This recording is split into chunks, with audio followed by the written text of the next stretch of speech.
Hey Maya, welcome to the Obsessed podcast. We're so excited to have you on. Hi. What's up? I know. I feel like for those who don't know Maya, she's awesome. We'll get into her bio in a sec. But she also just got off a 5:30 red eye from LA, which is insane. Yeah. So forgive me if my face is like a little peckish. No, you're so fine. I'm very notorious for a red eye, and I'm very notorious to leave New York City at like 6 in the morning. Yeah. Potentially hungover. I feel like I was like so pro red eye for maybe like 2 years of my life, and now I'm like, you're just not getting any sleep on that. Yeah, I think if this was like a work trip, I probably would try to leave in the afternoon. This is a fun trip. Yeah. Usually, Waylon knows I'm here like maybe every 8 weeks. Yeah. So it's nice to be here and get to be here and like just And hang like out with people actually I enjoy. See. What's the plan for your big New York trip? I have a close friend from college. It's her birthday weekend, so we're gonna do stuff with that. Honestly, That's I just lucked out. I'm a big theater nerd, so I'm going to see a couple shows. That's awesome. Which shows? Ragtime and Cats to Jellicle Ball. Ooh. Yeah, and Cats just started a couple weeks ago, so I'm excited. Yeah. Wait, that's awesome. Yeah, what else? I may go to a jazz bar. Yeah, that's so fun. Why so not? New York. Yeah. I love that. Just living my fantasy. That's all. I know. I feel like every time you come here, I'm like, when are we moving here? When are we getting here? You know, I have to say for the Olympics, because the Olympics are going to be in LA. Totally. And we just got our tickets. Like, we just went through the process of, like, getting our tickets for events and stuff. And it was, like, everyone realizing, like, oh, we have to maintain friendships for 2 years. Like, we have to You're, stay like, a group. committed now. Yes. For I was like, so y'all are going to be my friends for 2 more years. Yeah. I have to live here 2 more years. Right. So I think post-Olympics then is it's when like, I'll seriously be like, okay, like, when is the move happening? Everyone in my life is like, it's inevitable. Yeah, I feel like New York's calling your name. Wait, what are you watching for the Olympics? Men and women's basketball. Wow. Yeah. That's going to be so one fun. is the 3x3 and then one is like full team. Wow. Yeah. Wait, that's so exciting. Cool. I feel like I got pinged about like the lottery tickets and I completely missed it. Anytime that thing happens, like I'm just like I missed the deadline, but no. damn, it was awesome. The conversation, like obviously this week is like Coachella. Last year it was like, or not last year, last week it was like, you get a time slot. What sports you get? Should we like coordinate? Yeah. And then everyone was crying because like gymnastics was too expensive. The ceremonies were like $5,000. Oh, we were I'm like, sure. okay, so you're going to table tennis. I'm doing water polo. Like we're all going to see very random things, but it'll be really cool. Wait, I love that. Yeah. What's your like? If you could pick a sport, would it be gymnastics? Gymnastics and track, which are probably top 5. Yeah. 100%. But because I was a gymnast. We're gonna get into the cheer thing, but I 100%. cheered forever, so that would be like total dream. Let me get into your quick intro and then quick intro of Obsessed. But yes. Maya is a U Miami grad. Love that. I don't know what's Go Canes. Go Canes. Cane Love Nation. that. Sorry. Cheer fanatic, started at UMG in 2023 as a marketing intern and then worked through both digital marketing and now is fan engagement manager at Interscope. We work on a lot of different projects together, which is super exciting. And then the Obsessed podcast, for those who don't know, is a podcast where we highlight really awesome people in music. Digital marketers really want to try to get insights around their lives, what they're seeing, and how marketing is growing kind of in the music world very, very drastically. I feel like every week it's something new. Yeah. But I'd love to start first kind of like where or at what point during your life were you like, ooh, I would want to work in music? Yeah, so basically giving backstory of like how I grew up. I'm Texan, I'm from Dallas, but Texas is a very big sports state, so it's like you either do like volleyball, soccer, cheer, football, whatever. I was a cheerleader, cheered forever, but I also was a dancer, and I just kind of ended up doing anything that was like, if there's going to be a light on my face, that's what I was into. Like, I wanted to act, I wanted to sing, I wanted to dance, awesome. I cheered.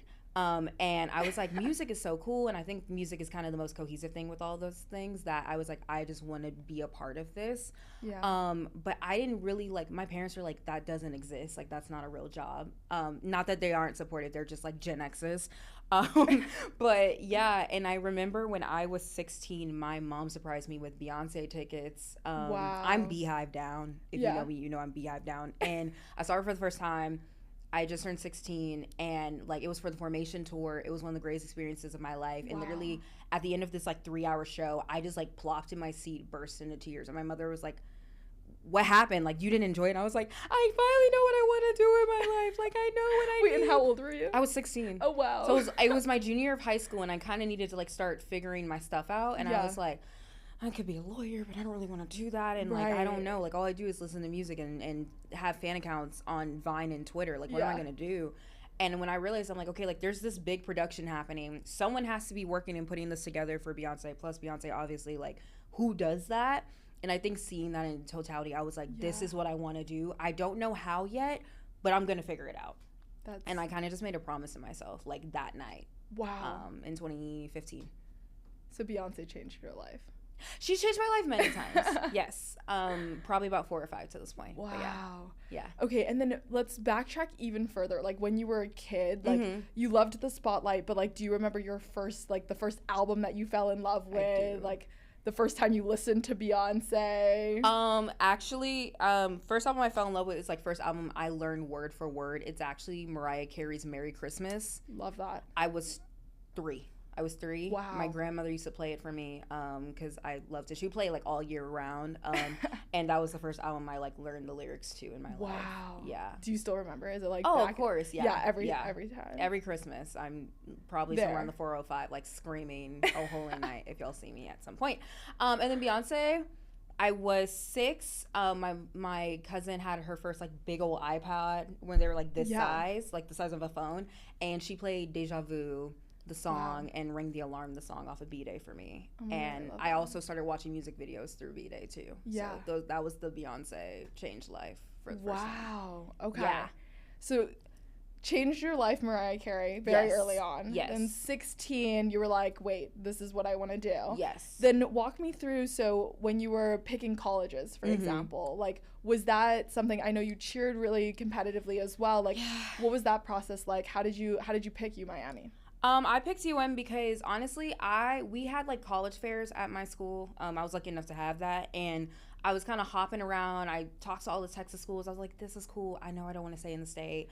Talked to some nearby schools. I'm like, these sound nice. But then the UMiami rep really didn't have anyone talking to her. She was pretty, like, lonely by herself. She was bored. And my mom was like, I had a god sister where she applied to UMiami, got good scholarship. My mom was like, just go talk to them. Like, I heard they're giving money.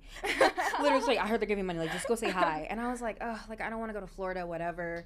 No shade to my Floridians. I love y'all. But, and I was like, hi, like, I'm Maya. Like, my mom honestly told me I should come say hi, so I'm doing it. And she's like, oh, like, well, what are you interested in? And I'm like, honestly, like, my mom wants me to be a lawyer, but all I do is listen to music all day, and I'm obsessed with, like, set artist. She's like, okay, so your mom wants you to be a lawyer, but you're really into music. And I was like, yeah. She's like, have you ever heard of a music business program? Like, and I was like, no, like, what's that? And she literally ran down, like, Miami's music business program is in the Frost School of Music. First time I ever heard about it in my life. And I was like, I didn't even know this existed. Fast forward the end of that school year, my mom, like, was like, just go look at the school. Like, we need scholarship money. Like, if you want to go out of state.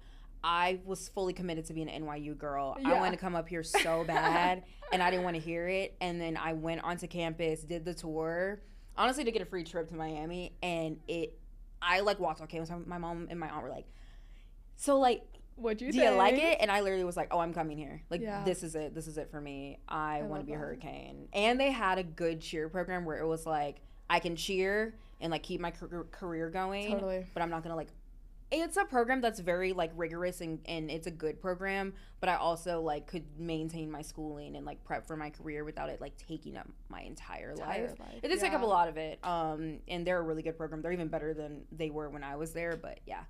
It was just kind of the perfect storm. That's awesome. Was there any point during your college career you were, like, taking classes about music business, you were like, ooh, I'm not sure if this is for me? I think I always knew, like, I never changed my major. I knew exactly what I was focused on. I did change my interest because when I went in, I was like, ooh, like, I'm going to do, like, sync licensing or I'm going to do publishing. And I was like, I don't know if I know that much about sampling. I was like, ooh, like, I'm going to work in A&R. And I had the A&R dream for the rest of undergrad. It wasn't until I got to my master's program where, like, my program director basically told me, like, I don't think you're gonna be good at this. And I was like, what? And then his name's Bill Wordy. He used to run, like, Billboard a while back, and he runs, like, the Bandier program for the undergrads and masters. He's, like, a genius. And he was like, Maya, like, what song were you listening to when you were walking up to this 101 meeting? And I was like, like some song by D'Angelo from like 1998. He's like, yeah, not looking for new artists. Yeah. Not actively searching for new music. And he's like, do you ever listen to like new artists? I go, I mostly listen to like Tony Braxton. And he's like, you see the disconnect? Yeah. And I'm like, okay. So it's mostly figuring out like where my sphere was and what I excelled at. I always knew music was the thing for me though. Yeah. And then you started your digital marketing internship at UMG. What was that like? Yeah, UMG journey's been not long, but I started in marketing at Motown Records. I got into the UMG like internship program, and they place you kind of with a label or department based off of your skills and your interests. Yeah. I'm transparently went into my interviews like gushing about Motown. That's how I learned about the label system. I learned from like old school Berry Gordy Motown and was like, I would be honored to work there. The roster they have now is crazy, blah blah blah blah blah. They're like, okay, like let's just give the girl what she wants. So thanks UMG. And then I worked in Motown, worked at UMG Central. Basically, there's a section of UMG that like works with all of the different labels because there's a lot of sub labels under UMG, like Republic, Def Jam, Interscope, Capitol, Motown, Verve. Like it's a big list. And then while I was working at UMG Central, I had a friend that I worked at a previous internship with, a fan engagement internship actually, and she was like, "Hey, we're looking for like an urban digital coordinator." Urban is just basically a term that means like hip hop and R&B. It's like an umbrella term. Yeah. And she was like, "Would you want to interview and like talk to my boss?" And I was like, "Yeah, girl, I need a job." And then I interviewed at Geffen, which is the sister label of Interscope, because Interscope is actually Interscope Geffen A&M. It's IGA. And I interviewed with the G. The G picked me. And then did Geffen, and then we became one big like Interscope company in 2024. Yeah. And yeah. That's kind of how I ended up at the I. So yeah. At what point, long journey. At what point were you like, wait, I'm good at this? Ooh, that's a good question. Honestly, with digital, I think it's kind of what led me to fan. I was gonna get into this later, but I was like doing my digital like, cause coordinator, it's like kind of a mix of like you're doing admin assistant work and then you're morphing and doing like learning how to become a digital marketer. And even though I like digital marketing, I had moments where I was kind of like a little bored when I was getting onboarded and like getting trusted into doing things, and I started fan pages for artists on my roster for fun, and I didn't tell my bosses because I was scared like if I'm not supposed to do this, like if it flops, like that's so embarrassing, like they're gonna fire me.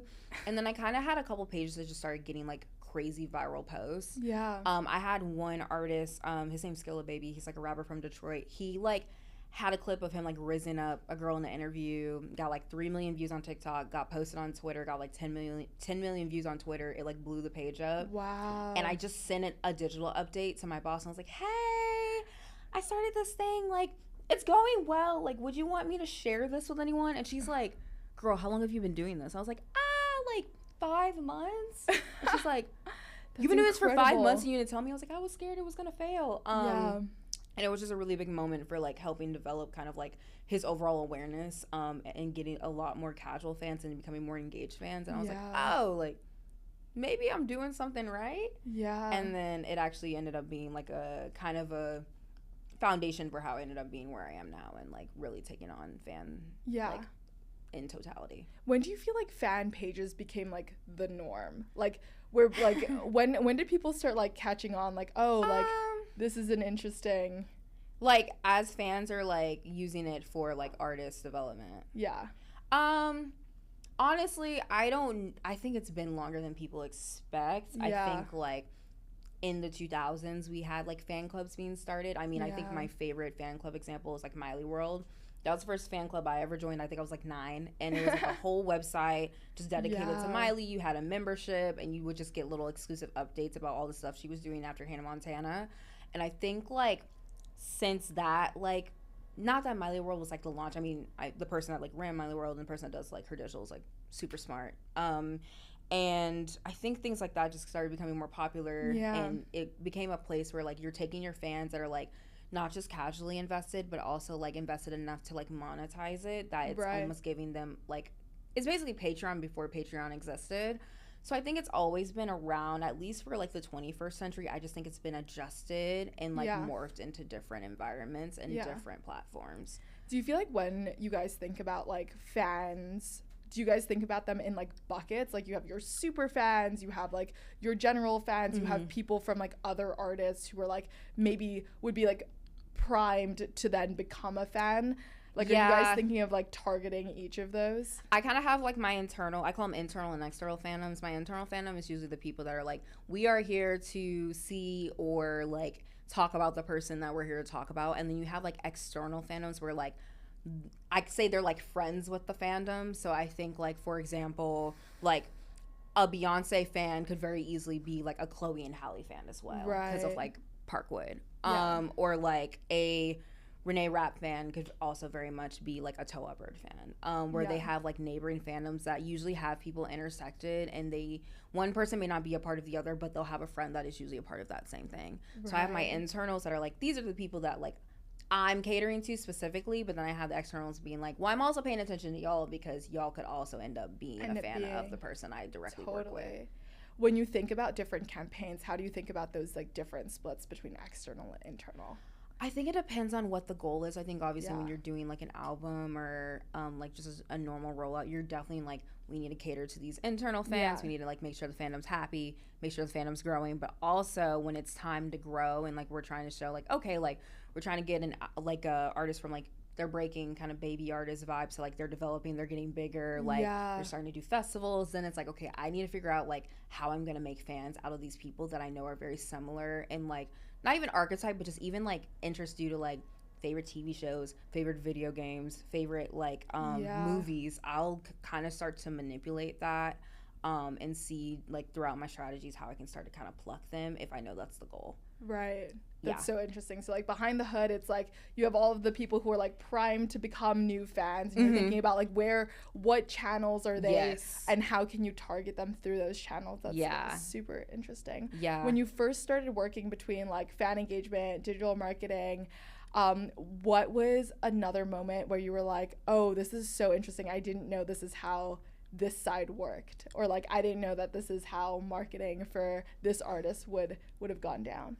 I think it's more so like, because usually when you have like a certain fandom, each fandom has such a specific personality, and it's almost like you can take like a fan of a certain person and like turn them into like it's almost like, you know how like you have archetypes in high school, like think of like Mean Girls where it's like, oh, like these are the jocks and these are the nerds and these are like the mean black hotties and these are the plastics, like fandoms are like that where like, you know, like your Playboy Cardi like Opium fans are going to be like about 13 to like 25, lives on Discord, plays hella video games, is gonna wear all black probably every day if they could.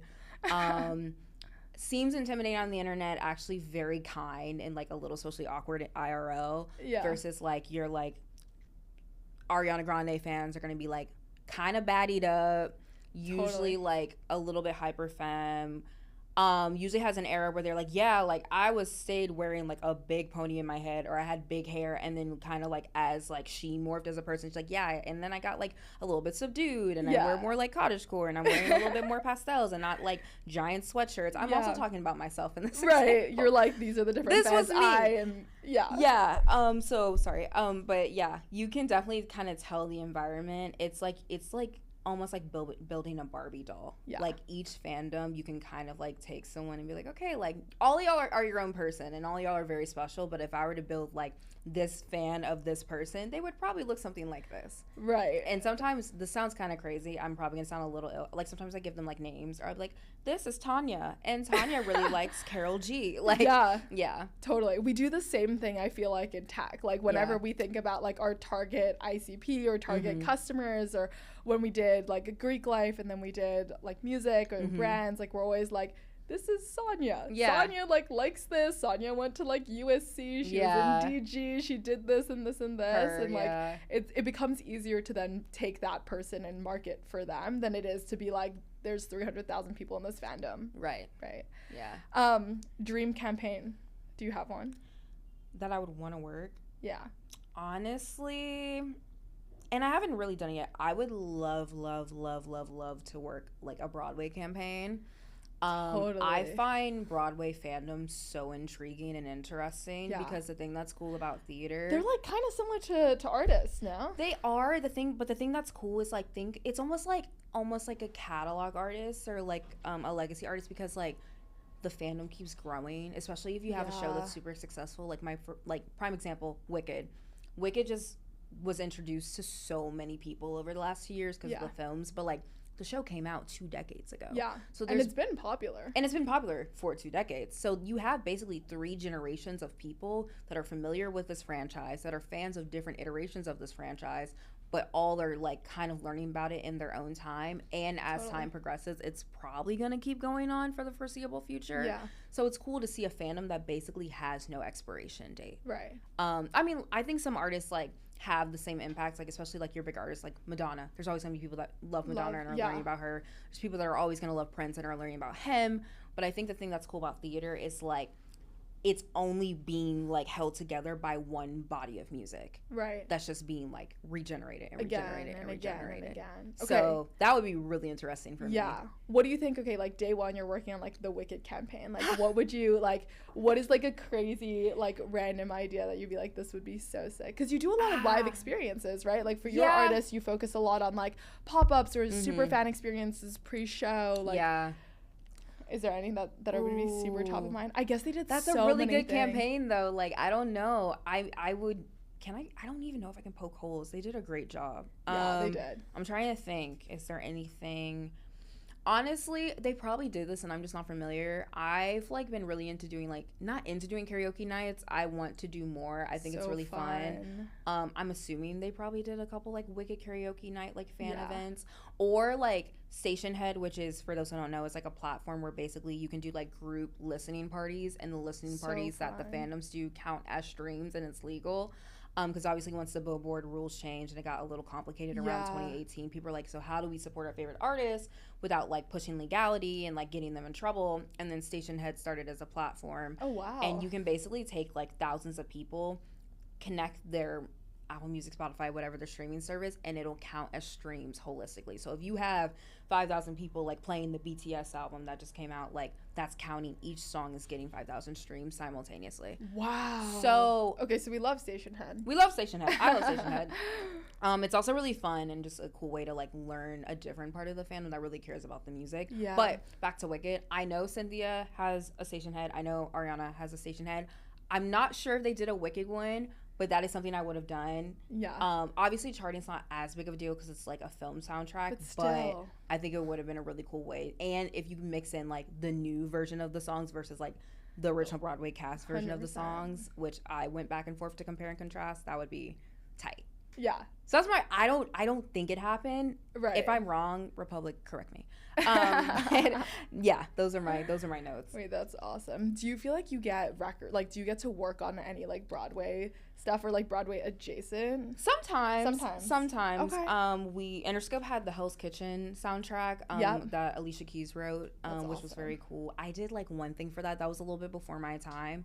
But after like knowing that happened, I'm like, I hope we get another one. Yeah. That would be really putting fun. it out in the universe. I every time I know something's coming, I'm like, pick us, please. Yeah. No, please. I love that. Yeah. Okay, switching gears slightly. So now you're like manager of fan engagement. Yeah. How did that role change from doing like digital marketing to that? Like it did kind of feel like you were doing some digital marketing and some fan engagement, but like what does it mean for, I guess, you to be able to like spearhead this and kind of lead this within Interscope? Yeah, honestly, I wish I had a prolonged story. When I went from Geffen to Interscope, I switched like department heads, and my department head, kind of like my first couple weeks of working like with him, just invited me in his office. He's like, yeah, like, so I heard you like fan engagement, like you want to talk about it? And I was and I thought I was in trouble. I was like, yeah.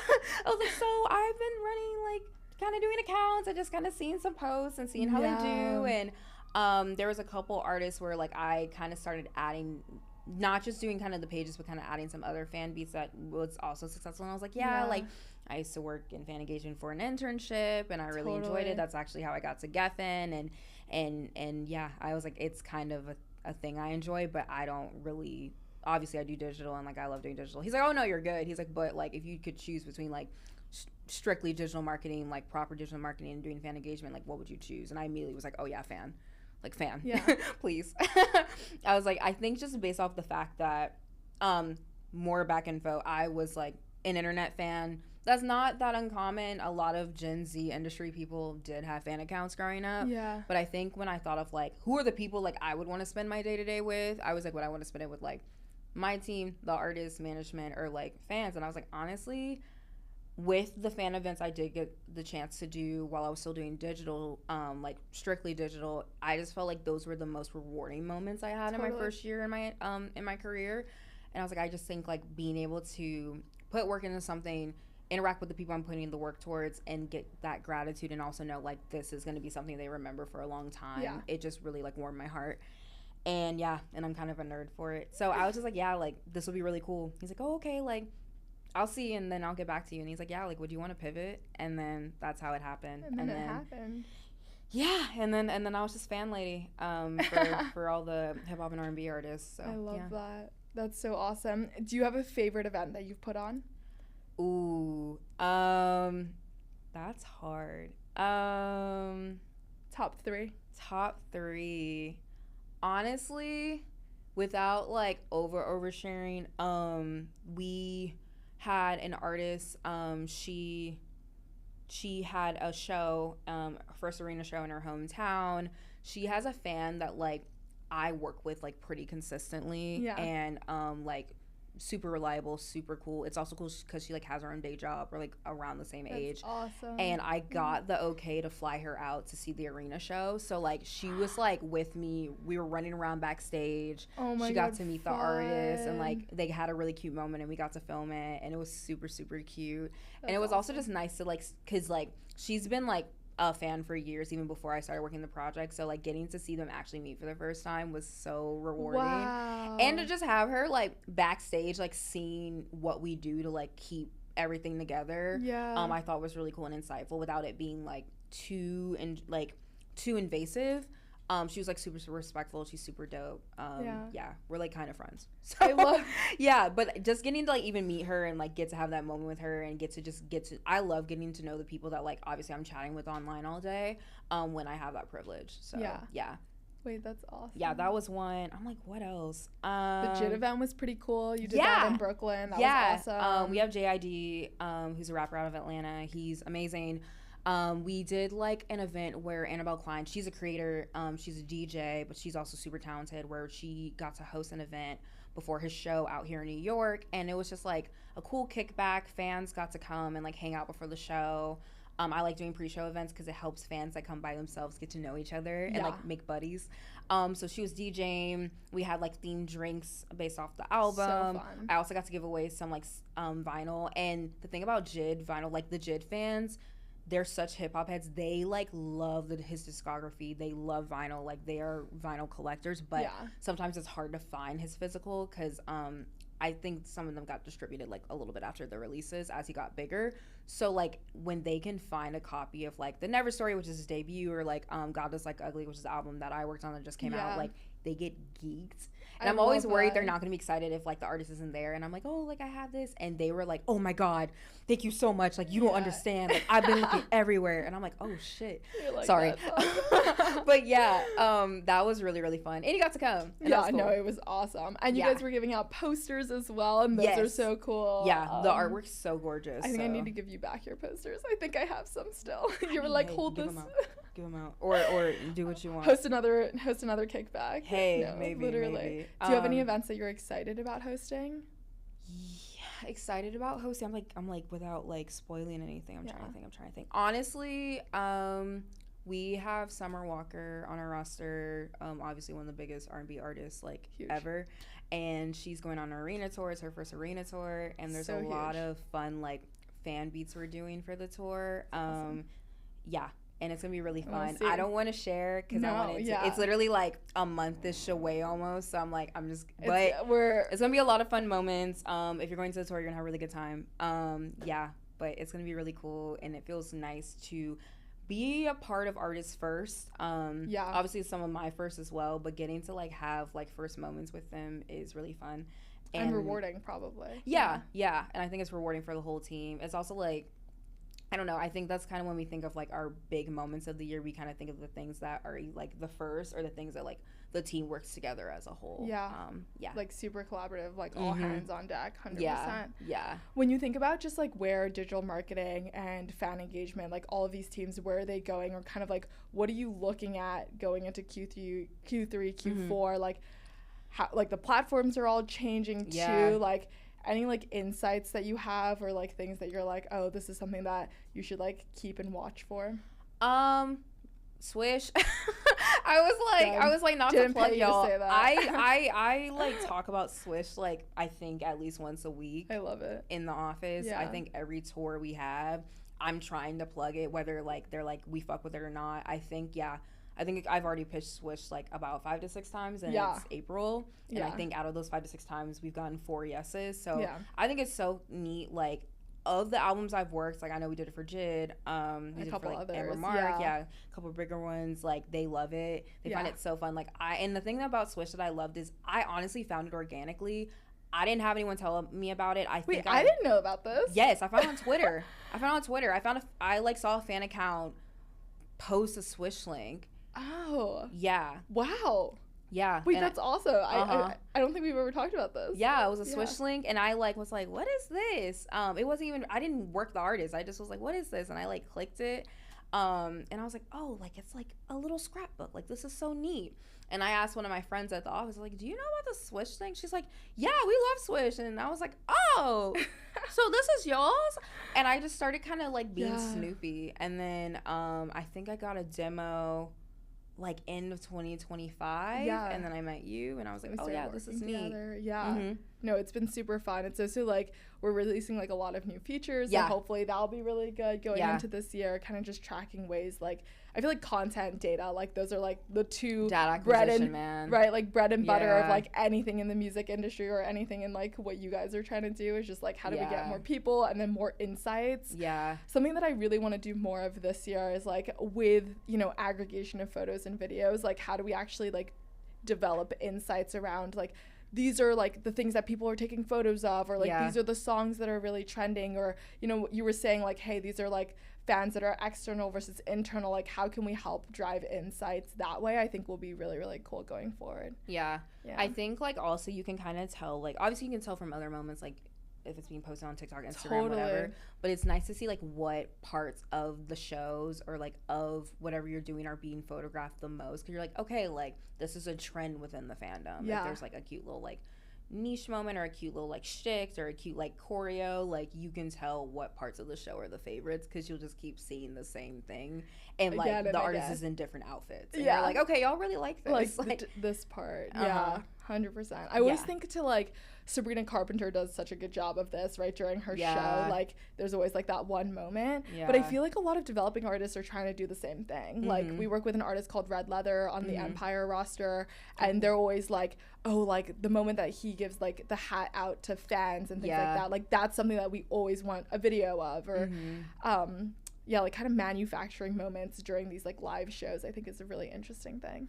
I'm like, sometimes I try to think, I'm like, when did this start happening? But I also kind of go back, because like I am a child of 2 Gen X people. I grew up listening to like a lot of artists from the 80s, so like a lot of my references are like Madonna, or like Michael Jackson, or Prince, or like Kate Bush. Are you so excited for the movie, the Michael Jackson movie? I was like, like I've already told my friends, I'm like, so group 1, we're gonna go this day. Like group 2, I'll go with y'all this day. Like I'm. They did like a flash mob to premiere the movie. Like it's like that was tight. They're doing a great job. Talk about fan. I know. They're killing it. But and I kind of would go back and be like, were there moments where like they would do stuff like this?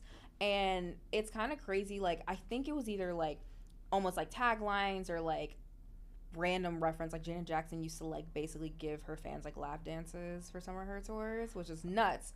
But it was like a big thing, and it like became a phenomenon. She like talks about it in her documentary about her entire life, and like that was a part of the doc. So I think it's been happening. It's just kind of more obvious, but I also think it's more obvious because we obviously have socials, so there's like a lot of things you're seeing like on your FYP of whatever you're using. Yeah. Are you more TikTok, more Instagram? I'm a TikTok girl. Yeah. I love the talk. Yeah. Yeah.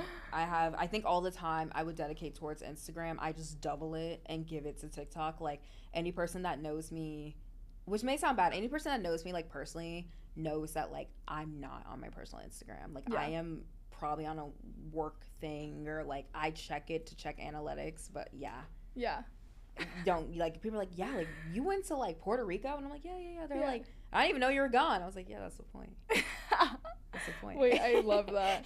I also wanted to check time. Oh, we're doing good on time. Okay, perfect. Okay. Right? Yes. Okay, amazing. Okay, so we're pro TikTok. Yeah. For developing artists. Yes. And then developing, you have some like emerging artists, established artists. How do you think about like their years? Like, do you think about like their first year? Like, I know you guys have like a festival circuit usually thrown in there, but like, let's say you were given a new project, developing artists, like what's kind of like top of mind for your team? I think it depends on what the goal is for the company, obviously, and the goal is for the artist. Like, I think there's some artists that are like, I want to be the biggest star in the world. Like, I want to, like, do stadium someday. Yeah. Even, like, rappers will be like, yeah, like, Kendrick Lamar did a stadium tour last year. Like, sometimes that's the dream, and then some people are like, I would love to, like, put out my music, make enough living to, like, make this my full-time career, have people that really mess with it. We have our own little like friendship community, and that'll make me happy. So I really think I try to base it off of like what they keeping, and also keeping the integrity of the fandom to like what it is.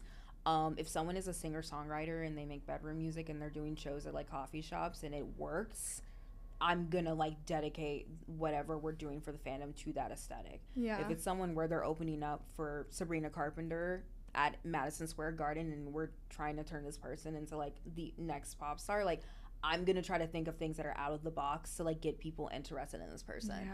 Yeah. I know it's not like a definitive answer, but yeah, I think it's really like my job is to either create a fandom that matches the aesthetic of this person and the integrity of this person, or to develop the fandom of like whatever is matching the vibe of this person. Yeah, to like amplify what they're doing. Yeah, I'm like, it's not really my it's not vision. It's my vision, but it's based off of the vision of the artist. Yeah. That's super interesting. I always thought it was like more top down. Like I always thought it was like people being like, okay, this is the goals, these are the targets that you would need to hit. But it's awesome that it's a little bit more collaborative of like, hey, this is where you guys want to go, this is where I want to go. Yeah. And then like working together. That's awesome. I mean, every set of goals, and I mean, this is definitely like so outside of me. Like this is like marketing, the presidents, like the execs, like they very much know like, okay, like we're getting this artist at this stage, like let's set a realistic goal of where we want them at the end of the year, and then we all kind of work together to see like what's the best method to make like work that goal, whether it's streaming or marketing or digital or creative. Like we're all working together to see like how are we gonna bring this person from like stage A to stage B, and then we start stage B to stage C the following year, also depending on like when the release cycle is. Yeah. Do you think for any given artist, like is it more important to have like a super fan base or just like many people who really like kind of like it? Does it matter? It does. I think depending on what that goal is, I think, but I don't know, because I think there are people where like there's certain people where I feel like you can walk into a room and be like, hey, like I love so and so, and probably 80% of the room is gonna be like, yeah, they're amazing, right? Like I don't think there's many people in the world that's walking in being like, yeah, like, hey, Rihanna did this and this, and people are gonna be like, oh, she sucks, she's the worst. Rihanna is a universally like enjoyable person. Beyonce is a universally enjoyed person. Like I think almost to a point where like you have a super fandom, but also you have this level of like stardom and just like universal enjoyment that like the casual fans still care enough to invest in it. Like I think most of the people that are going to see Beyonce in a stadium or Kendrick in a stadium aren't, or like even Taylor Swift. I mean, the Swifties are a serious fandom. I respect them very much. But I think there's also a lot of people that are casual fans that are being like, I respect the artistry of this individual. I know I'm going to be missing out if I don't see this experience in like IRL. Yeah. No, that makes a ton of sense. Like there's like almost like a universal enjoyment for some artists where it's like even the casual fan cares cares a lot and is that makes a ton there's of a difference between like being an artist and being a phenomenon. Yeah. Some people are like it's like so, not that it's above them or outside of them, but it's like so much bigger than just like the music and this person. It's like, no, there's a whole world. Like the world building has gone to a different level. Yeah. I mean, as we step our foot into like more brands as well, like we start to see way more similarities. It's like the artist, yes, like there's the music component, that's a massive part of it, but so much of it is like this is their brand. Like, and like if you start thinking about that artist as a brand, it's like really interesting to see them like, oh, like this is how you're marketing it, or like kind of draw parallels to like your more traditional brands like L'Oreal or Dove, and like how they're marketing their products versus music, which I actually think that music is like 10-15 years ahead of what these traditional brands are doing. Like I don't know, I think it's interesting when you see like, because I think back in the day you would see more like obviously like models and like actresses that would be like the faces of these campaigns, but now I think like you said, brands are starting to realize like the power that artists have in their fandoms, and just like putting like Ariana with, I'm gonna screw this name up, like Swarovski. Thank you, Swarovski. Whatever. With like jewelry, like I've never seen so many girls like wearing crystals. Yeah. Until like she did a campaign like 2-3 years ago. I mean, obviously they probably had another moment in their company where like they were everywhere. I mean, it's a really big brand, but I think like either an artist is starting their own brand and honestly making crazy impacts. I mean, I love beauty. That's like another random hobby of mine, both hair and makeup. But like, I think people underestimated like Lady Gaga, Selena Gomez, Ariana Grande when they came. Oh my God, Rihanna, Fenty, Jesus. When they came into the makeup industry, those are 4 of the most popular and successful beauty brands 100%. In the entire industry, all started by musicians. Yeah. That just did their research. I mean, it's crazy, like especially. I'm going to sound like such a tech head. In the age of AI, right? Yes. Like distribution becomes everything, right? And if you own your audience and you're able to utilize that audience, like that's gold right there. Yeah. So it's really interesting to see like how you play onto that. Do you feel like when you have like a smaller artist, like are you really honing in on their super fans and trying to figure out like who they really, really like and who they're... Yeah, I don't know, like, not to say this in a messed up way, I think I spend more time getting to know the fans of the developing artists more so than the fans of the bigger artists, because since it's a smaller fandom, when you're dealing with a big crowd of people, you want to cater to everyone and make sure everyone's happy and having a good time and everyone like likes the music, everyone's like happy to be there. But you're also in a room of like 200 people, so you're like, there's 200 of y'all, there's 1 of me, or maybe 2 of us. But when you have like smaller events of like 10 people or 15 people, I tell them, and I like when I'm like walking around doing something and like being like, oh my God, you're so excited for the show, I'm like, this is the part of the night where I interview you. And they're like, oh, like, yeah, let's chat. And I'm like, so when did you find about so-and-so? So what's your favorite album? So like, what song are you excited to hear the most? How did you learn about them? Like, I will do a case study interview with each person, and I make sure to like remember their name, remember like what they do for work, if they're like working age, like what they like to do. Because I think like, even like as the artist is growing, like one, it's important for them to know the people that were there from the beginning and have those moments, and then additionally like know what to expect as I'm kind of doing these events. Because like I've had things where I'm like, I think I'm gonna be walking into a room of like 20-year-old college girls, like 20-year-old college girls, and it ends up being like 35 to 45-year-old men, and I'm like, hey, like I didn't expect to see y'all today. And then I'll be like, holy shit, what happened? But I think it's just because sometimes you have to go do market research. Like my job is to be on the ground, boots on the ground. It's a little 100%. Bit of archaeology. Oh my gosh, no. It's so crazy how much of your like discovery into like, you know, the early footings of, I guess, like the artist brand is like very similar to like what we do in tech too. It's like every time we're like trying to figure out a new thing, like even when we first started chatting, I was like, hey girl, like what's this and how does your world work and like what are your pain points and things like that. If you could ask every fan a question, what would it be? Like if you really just want to get down to like what is like the most helpful thing for you. This is a deep question. I think this is just like, if I had the time and the chance to like sit with every like fan of every person I get to work with, I think I would be like, what's the biggest impact so-and-so has had on your life? And why? I feel like you get like small interests being like, oh, like they've helped me through my workout journey and I love listening to their music and they make me feel confident, to like, oh, like I was listening to them during my pregnancy, and like I was playing their music when that like I found out I was a child. It's crazy. Like I've heard like things from like, oh, I listened to them when I studied, to like, oh, like I listened to them when I was like grieving a parent, and I'm like, oh my gosh. And I also think it reminds me, like, because I'm not gonna lie, like, you know, I have a very silly job. I'm a camp counselor. I know that. I'm there to make people happy and to make the artists happy and just keep things going. And be like, all right, guys, we're gonna do this. But at the same time, like, music is such a big impact in the world, and people love the artists that they listen to, and they are an integral part of their lives. Like, I mean, every time I see Beyonce, I cry like a baby. Yeah. Anytime I see Ariana, I cry like a baby, because like those people have been present in my life since I was like 11. Yeah. 6.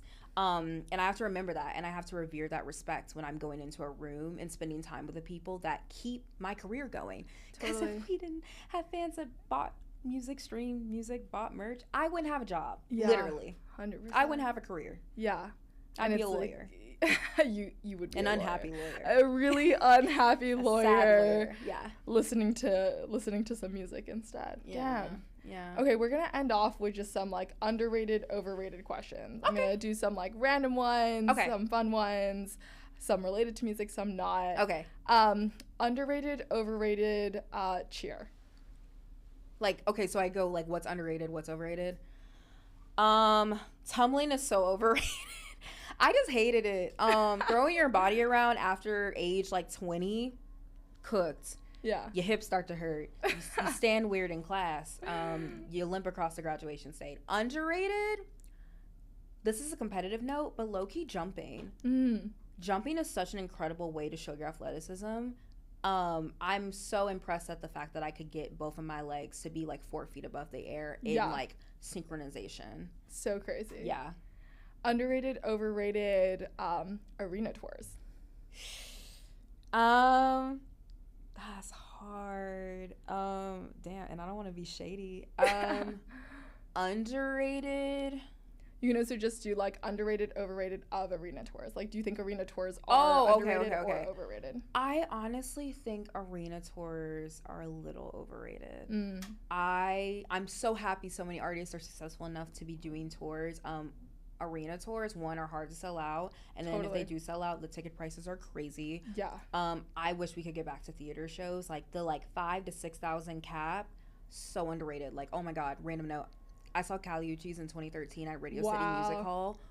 One of the most pivotal moments of my life. One of the greatest shows I ever saw. Yeah. It was so cool. She's also really cool. But yeah. No, radio. I feel like that's like the perfect size. It's so nice. It feels like intimate. You get there and you're like, holy shit. Also, like, the venue is so iconic. Yeah, 100%. Okay. Underrated, overrated. Building an artist archetype, or like a fan archetype. I think archetype is overrated. Building a fan, like a fandom personality, like literally building like almost like a Bratz style version of a fan, I think it's underrated. Yeah. Yeah. Underrated, overrated. Let me see, what else? Underrated, overrated, taking photos at concerts. I have to, it's my job to do it. Personally, when I'm going for my personal time, overrated. Unless it's like, I know I paid $500 to be here, I'm usually going to keep my phone down. Yeah. If I'm not working. Yeah. Now, if I pay $500 for that ticket, I'm filming everything. My God, yeah. I love that. Well, thanks so much for being on the podcast. It was so fun to chat. Where can people find you? You can find me, I don't know if there's gonna be a text of like my socials. It's @ my government name, so @ Maya Abrams, MayaAbrams. Yeah, find me there. You can follow my work journey. I also do some fun projects with my friends and other stuff. So love it. Yeah. Thanks so much. Yay. Yeah, thanks.